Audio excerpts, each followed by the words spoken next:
Hi everybody, it's Mrs. Hibbinger here. I'm getting ready to start chapter 3 of The Flint Heart, the Jagos of Merripit Farm. And I'm going to start reading each chapter in 2 parts. Thousands of years have passed, and now we find ourselves in the England of 100 years ago. As you can well imagine, there have been some changes to Dartmoor. The Stone Age village of Grimspond is just a pile of old rocks. Over the stone cairn under which Foote was buried grows a great mound of the toughest, prickliest gorse in all of Dartmoor. And no wonder its roots are down in the dust of that tough and prickly tyrant. However, 2 of the main characters from long ago are as lively as ever. One is the Thunder Spirit, who still rattles and roars just as he did in the good old days and of the Stone Age, and the other is the Flint Heart. Fum buried it to keep it out of mischief, and it has been kept out of mischief ever since, but unluckily, it has not turned to dust, as Foote has. But if you were able to ask it how it was doing down there, it would probably say, "Doing quite nicely, thank you. Thoroughly rested and perfectly ready to begin business at once." On top of the ground, tucked under the hills and beside the sparkling rivers, there are farms and cottages. Even the pigs and cows have nicer homes than the Stone Agers of our earlier chapters. One of these homes is called Merripit Farm, and it lies just a few miles from poor old ruined Grimspond.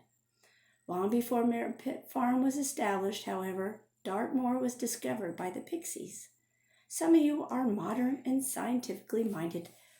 Will say you don't believe in pixies and fairies or any of their relatives like the brownies and trolls and flibbertibbits. That's a hard one. And dwarfs and pigwidgeons and spooks and ghouls, etc., etc. But you'll have to take our word for it because this story will not make any sense at all if you don't believe in pixies and other so-called fantastic creatures, as you soon will see. But let's turn our eyes now to Merripit Farm, where they are having a wonderful dinner. It's Christmas Day, and so you can just imagine how good it is. They began with goose and went on to plum pudding and mince pies, and finished up with 10 oranges and 10 sticks of the best milk chocolate and 10 puppets made to represent Father Christmas. The puppets' heads grew off, and they were full of mixed sweets. Sounds good. At the head of the table sits the father, Billy Jago, a big man with a red neck and pale hair and a fat, clean-shaven, good-natured face. His wife is named Sally, and his children are John, who is 18 and very grown up, Mary, who is 15 and a great help to her mother, Teddy, whose only gift is fishing for trout, and Frank, who can imitate ducks and turkeys and fowls very well, not that it has much use. But more important to our story is 12-year-old Charles, who nobody took seriously except Unity and the baby, even though he was a great reader and probably more brains than any of them. To be honest, however, most of his reading was done in the boys' first-rate pocket library, whose 1-penny books featured 2 of his great literary heroes, Deadwood Dick and Fred Fernot.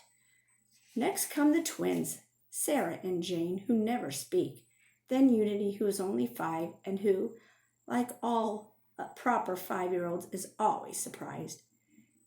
She begins almost every sentence with, "I wonder," which is quite a contrast to John, who is 18, tries hard not to be astonished by anything.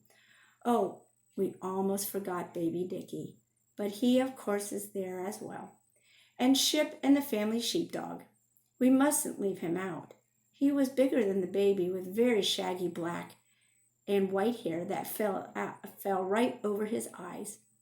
His tail had never been cropped short, as Charles had begged his father not not to do such a cruel thing to a defenseless puppy, and Billy Jago had agreed, not having much appetite for the operation himself. You won't be surprised to know that ever since that day, Ship had felt especially fond of Charles. Now that you've met the whole family, we can go on with the story. It was in the middle of the most pleasant of Christmas dinners that Billy Jago made a most astonishing announcement. Up along by Fur Tor, I was riding along on the pony, looking for the foal Nat Solcombe lost, and I fell in with a stranger. He was a lean slip of a chap, long in the legs with a learned-looking nose built for poking into things. Seems he's terrible interested in old stones stuck up in the moor, and he offered me £10, £10, if I'll do a job for him up on the top of Fur Tor. £10, father, cried Mrs. Jago, and all the little Jagos echoed, £10, father, all except John, who, as previously mentioned, was not astonished at anything, owing to his age. Yes, said Mr. Jago, but I'm very much afraid he might have safely offered me 100, for 'tis doubtful I can do it. In a word, he says there ought to be bronze hidden in some of the old caves up on the moor, and if I dig a bit, he'll give me the money. 'Tis a wild goose chase, declared Mrs. Jago, and well, you know it. The last learned fool as come up there 6 months digging and delving, what did he find? Some ashes and a few old bits of broken crockery and 3 amber beads, which you would bury in Plymouth for 2pence. You'd best mind your own business, Billy. Mr. Jago took a card out of his pocket. The gentleman's name be Nicodemus Nestor Fosman Perk, F.R.S., British Museum, he said. Well, let him go perk somewhere else, said Mrs. Jago. Us haven't got no use for him. Of course I begged and going to waste my time with a man, said Mr. Jago. But since tomorrow's a holiday, there's naught for me to do. I shall just help him a bit. That old grave as he's found under Fur Tor have never been broke upon by the look of it, and nobody but him would have found it, for 'tis right in the midst of the prickliest fuzz bush ever I come across. But tomorrow I be going to break it open, just for to see if anything be there, and no harm's done since the day be a holiday. More fool you, Mrs. Jago, said Mrs. Jago.